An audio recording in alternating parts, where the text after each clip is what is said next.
In the beginning, there was just a few of us who had a dream for what the future could hold in terms of photorealistic adventure game. I had been working on a project called Verbum Interactive, which was taking up the majority of my life, but it showed me that I could do a large-scale game. We decided to build something that the world had never seen before. It later turned into the Journeyman project.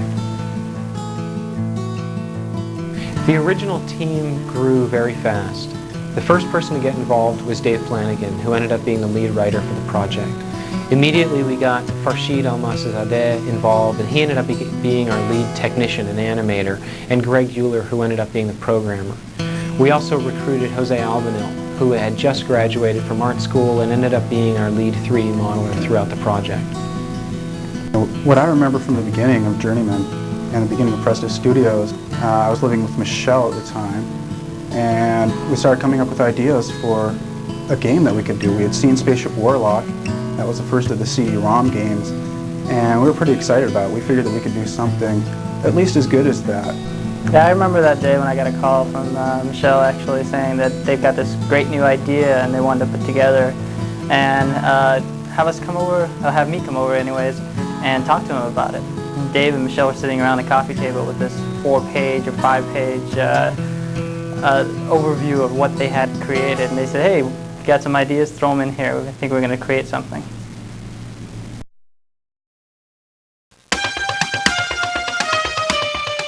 We're going to Macworld! The first step was to create a prototype of the game, and what we did is we whipped together some graphics really fast, we threw together an interface, and we trotted off to Macworld 92 in San Francisco.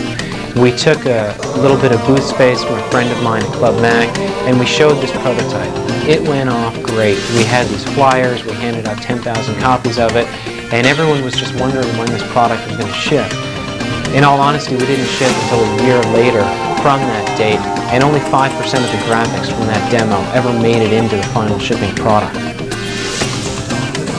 After that point, after all the excitement that drilled up, we went home and we were just jazzed for months, and that just helped us. It spurred us on, and the game started turning into something.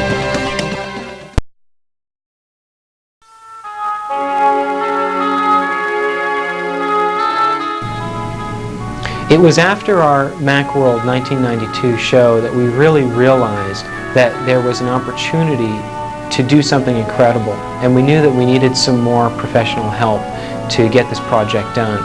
At that time we enlisted Jack Davis and also Gino Andrews and eventually Phil Saunders to help round out the team and to add the professional level of experience that we really needed to give this product the punch.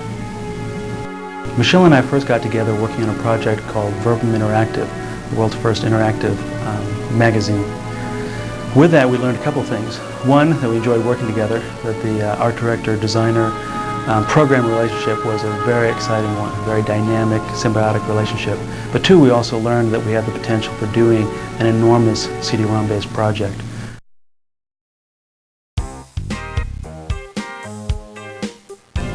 Well, the differences between writing a linear script and writing an interactive script are tremendous. With a linear script, you can write it from point A to point B, tell whatever you like along the way. With an interactive script, it's much tougher. You've got to take into consideration all the branches, all the different possibilities of what the player may do, and the inventory items the player may have, for example. So you can't write it up as a linear story. You've got to write it up as a branching story. You've got to have several different documents, one containing a list of objects and other interactions, and so forth.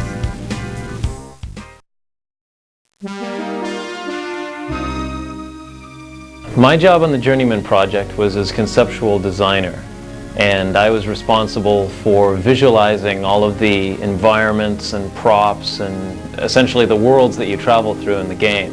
A lot of what I do in conceptually working out these environments is really problem solving. It's a matter of thinking in terms of what would this device really be used for, how would it be used, and therefore what would it look like.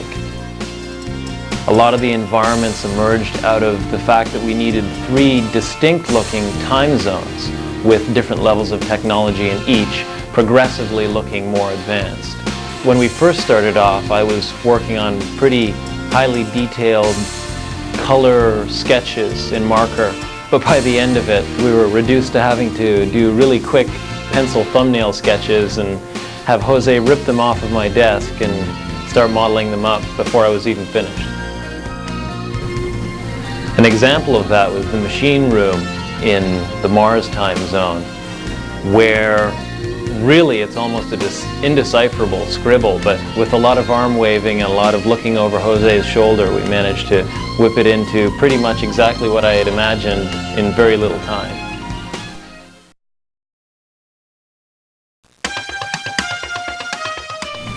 It was my responsibility to talk with the conceptual designer to get a full understanding of his sketches before I took it to the 3D environment.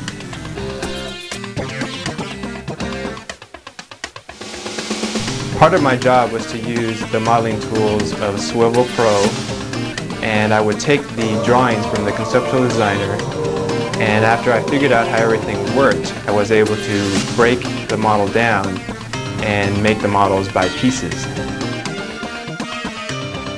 Once the models were done, I would hand it off to the people rendering the environments and animations.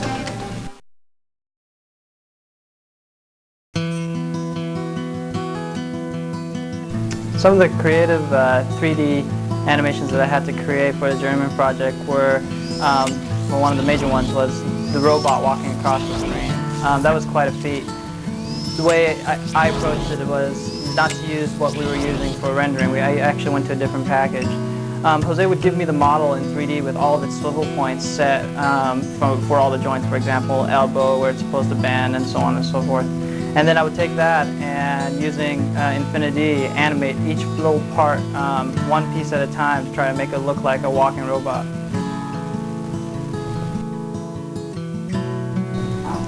The environments themselves have been set up in what we call Electric Image. It's a 3D animation systems program that we use to set the lighting, the moods. Some of the animation is done in it, and what is involved in it is a matter of setting up like a camera in the real world, moving it around in motion, taking snapshots of what you want to see, and lighting it just like as if it was a real set. Once we had the three-dimensional models all set and done, the next step was to texture them. Whether that was done by creating the textures from scratch, bringing in photographic images that we had created, or by scanning in little plastic toys on our flatbed scanner, all this was being done in Photoshop. Once we had our final rendered images, we had another challenge that we faced, and that is that with the current version of Electric Image that we were using, we weren't getting the shadows and reflections necessary for true photorealism. We didn't have enough so that a person sitting in a darkened room with headphones on playing Journeyman could really suspend disbelief in terms of whether they were actually on Mars or underwater or even in a futuristic apartment building. So at that point what we had to do was retouch each of the 1,600 frames involved with Journeyman and get them to the point of true photorealism.